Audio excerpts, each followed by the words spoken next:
솔럼님은 은행에 근무하시면서 많은 사람들을 만나셨을 것 같은데 기억에 남는 고객이 있을까요? 네, 좋은 의미로 기억에 남는 고객도 있고 반대로 좋지 않은 기억으로 남는 고객도 많이 있어요. 좋지 않은 기억을 남긴 분에 대한 이야기를 여쭤봐도 될까요? 오래전 이야기인데 보통 은행은 점심에 교대 근무를 하거든요. 점심시간에는 직원이 별로 없으니까 은행이 붐비는 편이에요. 그날도 점심시간이라 직원이 몇 명 없는 상황이었고 대기 시간이 많이 길어졌어요. 대기가 길어지면 기다리는 고객도 화가 나시지만 업무 처리하는 직원들은 말 그대로 똥줄 타거든요. 뒤에 쳐다보는 눈이 수십 개인데 일이 원활하게 처리되지 않을 때는 진짜 숨이 막힐 때가 있어요. 저도 증권사에서 근무해서 그 기분을 조금은 알 것 같아요. 근데 그렇게 오래 기다리신 분들은 기본적으로 기분이 좋지 않으신데 대기가 길어지면 일단 오자마자 양해의 말씀부터 구하거든요. 오래 기다리게 해드려서 죄송하다든지 사과의 말씀을 드리는데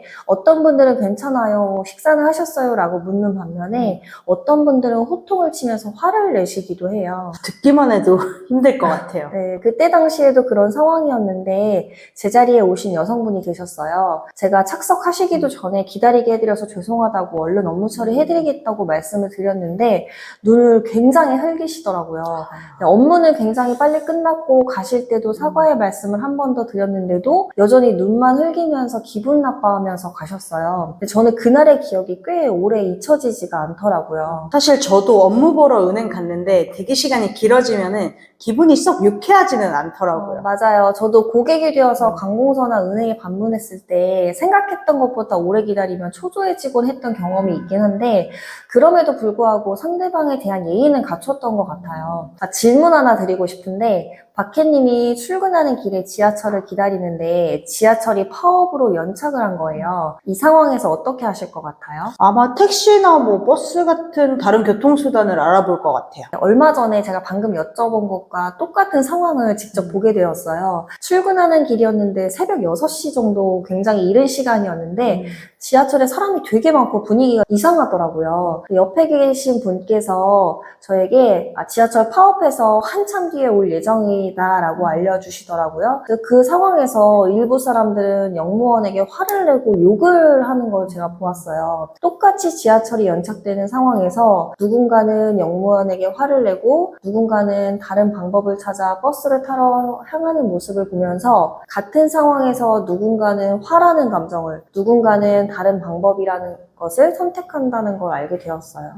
결국 선택의 문제라는 거네요. 같은 상황이지만 상황은 문제가 없다. 결국 내가 어떤 감정을 선택하느냐가 문제다라는 뜻이겠죠? 네, 이 경험과 연관지어서 다이어의 인생의 태도라는 책을 추천드리고 싶은데 이 책은 정말 제 인생책 중에 하나예요. 소중한 사람에게만 추천하고 싶은 책인데 이 책 앞부분에 이런 이야기가 나와요. 지구상에 사는 사람 누구나 매일 어떤 문제와 마주칩니다. 누구나 비가 내리는데 차를 기다리는 날이 있습니다.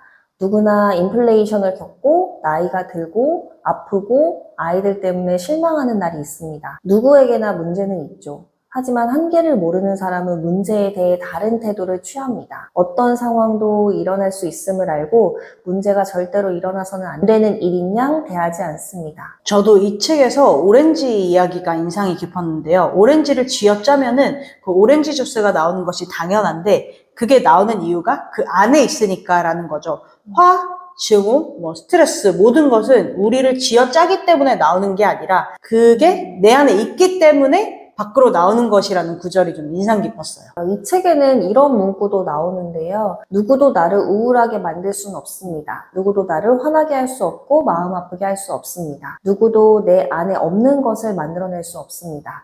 결국 나를 우울하게 만들고 화나게 하고 힘들게 하는 것은 외적 환경이나 타인이 아닌 바로 나 자신이라는 거예요. 이 책의 제목 인생의 태도처럼 태도는 스스로 만드는 것이고 나에 대한 태도, 다른 사람에 대한 태도, 인생 전반에 대한 그런 태도가 어떤지에 대해서 스스로 좀 고민해 볼 필요가 있겠네요. 우리는 행복을 외부 요인에서 찾는 경우가 많아요. 친구가 이걸 선물해줘서 행복해 와 같은 것들이요. 이런 경우에 문제는 행복이 남에게 달려있기 때문에 누군가가 내 기대에 어긋난 행동을 한다면 그로 인해서 불행해진다는 거예요. 그러면 행복을 어떻게 정의할 수가 있을까요? 행복은 자기 자신에게 달려있는 것이고 우리가 생각하는 방식에 달려있다 있다라고 정의해 볼 수 있을 것 같아요.